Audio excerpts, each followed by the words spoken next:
Hi guys, Simon's here from Box E Toys. Finally,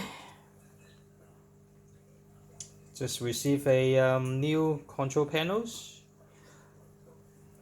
and a new wire and a new vibration weight vibrator. I should say vibrator. But unfortunately, they gave me a wrong one. They said will send me a new one. So let's forget about this.